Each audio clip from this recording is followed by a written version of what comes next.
This channel does not promote any violent, harmful, or illegal activities. All content provided by this channel is meant for an educational purpose only. Dakshineswar metro স্টেশনে school পড়ুয়াদের মধ্যে ছুরির হামলা, ব্যাপক চাঞ্চল্য এলাকায়। এদিন দুপুরে দক্ষিণেশ্বর মেট্রো স্টেশনে ঘটে এমন একটি ঘটনা। প্রত্যক্ষদর্শীদের দাবি, একদল স্কুল পড়ুয়া মেট্রো থেকে নেমে প্ল্যাটফর্ম পেরিয়ে দোতলায় পৌঁছায়। ফুড স্টলের কাছে দাঁড়িয়ে হঠাৎই তাদের মধ্যে বচসা শুরু হয়ে যায়। মুহূর্তের মধ্যে পরিস্থিতি একদম উত্তপ্ত হয়ে ওঠে। অভিযোগ, ওই সময় এক স্কুল পড়ুয়া অপর এক স্কুল পড়ুয়ার পেটে ধারালো অস্ত্র দিয়ে আঘাত করে। আক্রান্ত পড়ুয়া লুটিয়ে পড়তেই অন্য সহপাঠীরা তাকে দোতলার পিছনে সিঁড়ি দিয়ে নামিয়ে দ্রুত হাসপাতালে নিয়ে যায়। মেট্রো স্টেশন চত্বরে জুড়ে রক্তের ছড়াছড়ি দেখা যায়। আতঙ্ক ছড়ায় যাত্রীদের মধ্যে। খবর পেয়ে ঘটনাস্থলে পৌঁছায় আরপিএফ ও স্থানীয় পুলিশ। জানা গিয়েছে আক্রান্তকে ভর্তি করা হয়েছে সাগর দত্ত মেডিকেল কলেজ হাসপাতালে। পরবর্তীতে অবস্থা আশঙ্কাজনক হয়, তাকে কলকাতায় স্থানান্তরিত করা হয়। ঘটনার তদন্ত নেমে পুলিশ 3 জনকে আটক করেছে বলে জানা গিয়েছে। তারা স্কুল পোশাকে ছিল বলেই জানা গিয়েছে। প্রশ্ন উঠেছে, স্কুল ইউনিফর্ম পরা পড়ুয়ারা কিভাবে ধারালো অস্ত্র নিয়ে মেট্রো স্টেশনের ভিতরে প্রবেশ করলো? তা তারা নিজেরাই সঙ্গে এনেছিল নাকি বাইরে থেকে কেউ মেট্রো স্টেশনে অপেক্ষা করছিল, তা খতিয়ে দেখা হচ্ছে। ঘটনার যে দক্ষিণেশ্বর মেট্রো স্টেশনে ব্যাপক চাঞ্চল্য ছড়িয়েছে। নিরাপত্তা ব্যবস্থা আরো জোরদার করা হয়েছে বলে জানিয়েছেন আরপিএফ কর্তারা।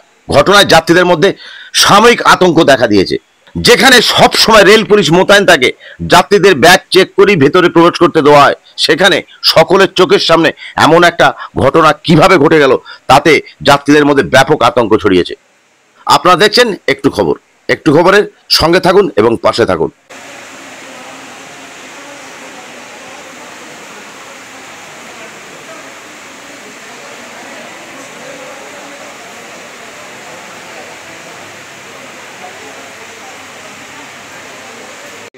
ঘটনাটাই একজন এসেছিল, এবার স্টুডেন্ট ছিল, আমরা ঠিক মতন সেভাবে দেখিনি। এবারে যেহেতু আমরা এখানটায় কাজ করি, ওখানটা ছিলাম, পুলিশ দিদি ওখানটা ছিল, তো মোটামুটি ওরা মেট্রো থেকে নেমে এখানে অনেকক্ষণ ধরে ওনারা কথা বলছিল, মানে অনেকক্ষণ না, কারণ মেট্রোতে বেশিক্ষণ অ্যালাউ করে না। এবারে এসেছে, কেউ খাওয়া দাওয়া করে, এখানটায় দাঁড়িয়েছিল। হঠাৎ হঠাৎ কী হয়েছে, নিজেদের মধ্যে কাটাকাটি, মানে ওদের মার্ডারই প্ল্যান করা ছিল, ছুরি নিয়ে এসে সেই কারণের জন্য উনি এবারে পেটে মেরেছে কি গলায় মেরেছে সেটা দেখিয়েছে। কিন্তু এইখান থেকে মোটামুটি আমরা যখন ধরে আসলাম, তখন এটির মতন একজন পুলিশকে ডাকতে ডাকতে নিচে নামলো, আর একজন আর সব করে টানতে ওখানে নিচে। কতজন ছিল? ওই 4-5 জন মিলে ছিল। কতজনকে আক্রান্ত করা যায়, মানে কি কজন আমরা আক্রান্ত? যতদূর মনে হয় একজন। কেন, কারণ হচ্ছে আপনি যদি অনেকজনকে করেন তাহলে এখানকার লোকেরা ধরে নেবে, কারণ খুব বেশিক্ষণের সময় হয় না, যে করেছে খুব কম সময়ের মধ্যে আর খুব তাড়াতাড়ি কাজটা। মানে সে কি মারা গেছেন? মনে তো হয়, মানে যা ব্লাড বেরিয়েছে মনে হয় না। এখন এই মুহূর্তে কতটা আতঙ্কিত আছেন আপনারা? অনেকটা। আমরা তো মানে আমার নিজের শরীরটা খুব খারাপ লাগছে দেখতে।